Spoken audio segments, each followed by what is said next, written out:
নিয়াসে দিচ্ছি আমি নিয়াসে আমি বলছি না তুমি বারবার কেন একটা কথা বলছো কি হয়েছে না সামনে তো বলছি সামনে তো বলছি তুমি পয়সা নাও তোমার পয়সাটা দিতে কি দোষ আছে চা খাবে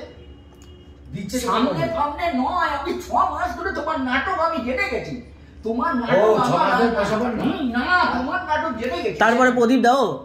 ভালো কথা প্রদীপ দা এসেছিল হ্যাঁ প্রদীপ দা আমাকে ফোন করে বলছে কি ব্যাপার অভিক আমি তোমাদের কি এসে এখানে ভুল করলাম বললাম কেন প্রদীপ দা এরকম কেন বলছো কোথায় আছো বলছি তুমি কোথায় আমি তো স্যারের বাড়িতে পুজো হচ্ছে স্যার একটু ডেকেছেন আমি একটু এসেছি ও তুমি স্যারের বাড়িতে তাহলে তো আর কিছু বলার নাই তাহলে তুমি কিছুক্ষণ থাকো আমি আসছি আমি তো বেরিয়ে আসবো কেন বলো বলছে তুমি কি আর আসবে না সেটা তো প্রদীপটা আমি কথা দিতে পারছি না কেন বলছে না আমি আইছিলাম আমারে কেউ খাতির যত্নই করে না তাহলে কি আমি আইসা ভুল করলাম যা শালা কি এগুলো খাতির জন্য মানে জল এনে দিল চা এনে দিলাম আবার কি করব সে বলেছে চা আনতে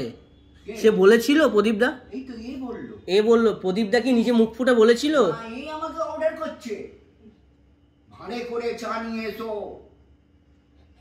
না ওটা প্রদীপ বলেছে তোমাদের ভাড়ের চা খাও তাহলে সে বলবে কেন ও তো স্পটে বসে আছে আমি তো নাই স্পটে বসে আমি তো ওখানে বসে আছি কেন বসে আছো ও তো স্পটে বসে আছে আমি তোমাকে একা বলছি না তোমার দিকে বলছি মানে তোমাকে একা বলছি না আমি দুজনকেই বলছি বিদ্যার সঙ্গে ওর কি কথা হচ্ছে আমি বললাম না বাবা আমি বাইরে যাই কেন কি কথা হচ্ছে না কি তার মানে কি আমি না থাকলে পরে কি শুধু ওর দায়িত্ব তোমার কোনো দায়িত্ব নাই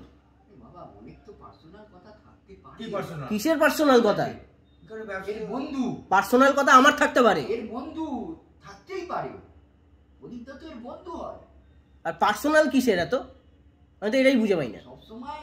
সামনে থাকা উচিত নয় অনেক প্রাইভেট টক থাকতে পারে তার সবসময় সামনে থাকবো কেন আমি দুটো চা খাও সব ঠিক হয়ে যাবে সবসময় থাকবো দরকার কি আছে আমার মানে তোমরা ভুলের পর ভুল করো আর আমি কথা শুনি আর আমি